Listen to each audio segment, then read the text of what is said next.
জামাই ষষ্ঠীর আগের দিন দুজনে বেরিয়ে পড়েছি টিয়াগোকে নিয়ে। কপালে খুব দুঃখ আছে, আজ অফিস টাইমে বেরিয়ে পড়েছি, জ্যামে তো পড়তেই হবে।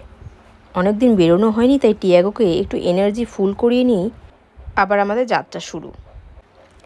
তোমাদের বলেছিলাম মাটনের রিভিউটা ওর থেকে নেব, কারণ ও দারুণ মাটন রান্না করে। তাহলে চলো ওর কাছ থেকে জেনে নিই আমার সেদিনের মাটনটা কেমন ছিল। কোন ছিল মাটনটা?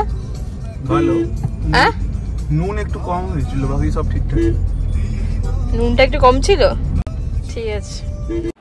নুন নিয়ে আমি সত্যি খুব চাপে থাকি, বারবার বাবাকে সব রান্না টেস্ট করিয়ে তবেই আমার শান্তি। মানে নুন যদি বেশি হয়ে যায় সেটা কিন্তু খুবই চাপের ব্যাপার। একটু কম হলে হয়তো ম্যানেজ করে নেওয়া যায়, কিন্তু বেশি হলে খুবই প্রবলেমে পড়তে হয়। তারপর এখান থেকে দেখা যাচ্ছে হাওড়া ব্রিজ। আমরা কিন্তু হাওড়া ব্রিজ দিয়ে যাবো না, আমরা যাব বিদ্যাসাগর সেতু দিয়ে। আর পরন্ত বিকেলের এই দৃশ্য কিন্তু সত্যিই মন ভালো করে দেয়। আর পেছনের সিটে দুজনে সুন্দরভাবে বসে আছে, কোনো নড়নচড়ন নেই। আর এদিকে ম্যাপটা বলছে সত্যি পুরোটা লাল হয়ে আছে, এখনও তো আমতলা আসা বাকি আছে। প্রতিবার বাড়ি থেকে বেরোনোর সময় একটাই টেনশন, জ্যামে পড়বো না তো। এরকম গরমে গাড়িতে এসি থাকলেও চুপচাপ একই জায়গায় ঘন্টার পর ঘন্টা বসে থাকতে খুবই বিরক্ত লাগে। তাই এবার ঠিক করলাম যতবার যাব ভোরবেলায় বেরোবো, কোনো জ্যাম থাকবে না। তারপরে এই বিদ্যাসাগর সেতু থেকে ওই পাশের হাওড়া ব্রিজ আর ইডেন গার্ডেন দেখতে আমার কিন্তু দারুণ লাগে। তারপর আমরা এখন ন্যাশনাল লাইব্রেরি ক্রস করে শেষমেশ এখন আমরা মাঝেরহাট ব্রিজের ওপর। আর এরপরেই শুরু হবে আবার সিগন্যাল। তোমাদেরকে একটা ট্রিক্স বলে দিই, কলকাতার রাস্তায় বেরোলে সিগন্যালকে পেতেই হবে, কিছু করার নেই। কিন্তু যদি সিগন্যালকে অ্যাভয়েড করতে চাও তাহলে বাড়ি থেকে বেরোনোর সময় কোনো মুখরোচক খাবার নিয়ে বেরিও। আর যেই সিগন্যাল পাবে ওই টাইমটায় খেতে শুরু করে দিও, দেখবেন নিমেষের মধ্যে সময় কেটে যাচ্ছে।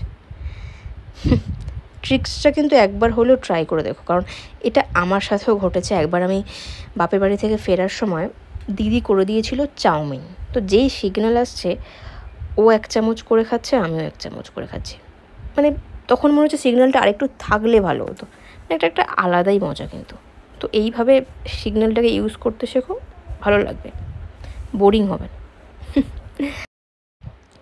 আচ্ছা, কারা কারা এই স্বামীনারায়ণ মন্দির এসেছো একটু কমেন্ট করে জানাও তো।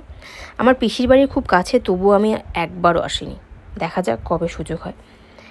এবার কিন্তু আসল নাটক শুরু হয়ে গেছে। দেখতেই পাচ্ছ সিগন্যাল মানে ম্যাপ পুরো লাল হয়ে গেছে। জানি না কখন এই লালটা হলুদ বা সবুজ হবে, বুঝতেই পারছি না। আমতলার জ্যাম বলে কথা, কিছু করার নেই, এটা পেতেই হবে। মানে বাইরে বেরোবে অথচ আমতলার জ্যাম পাবে না, তাহলে তুমি কি গাড়ি চালাচ্ছ? সত্যি কথা, মানে আমতলার জ্যাম না পেলে তোমার লাকটাই খারাপ। তারপর এখানে আমার এই বাঁদিকে রাস্তা দিয়ে এখান থেকেই আমার পিসির বাড়ি, ছোটো পিসির বাড়ি।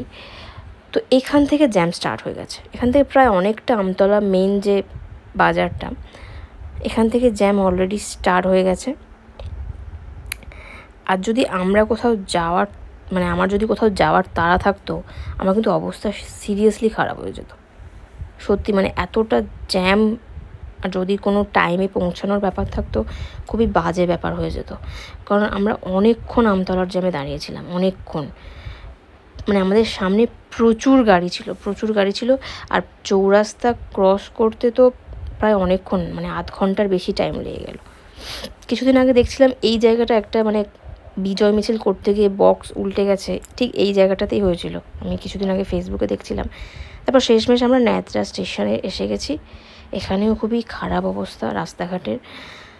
তাহলে চলো, ভিডিওটা ভালো লাগলে একটা লাইক ও শেয়ার করে দিও। আর জামাইদের নিয়ে মিনি ব্লগে দেখা হচ্ছে।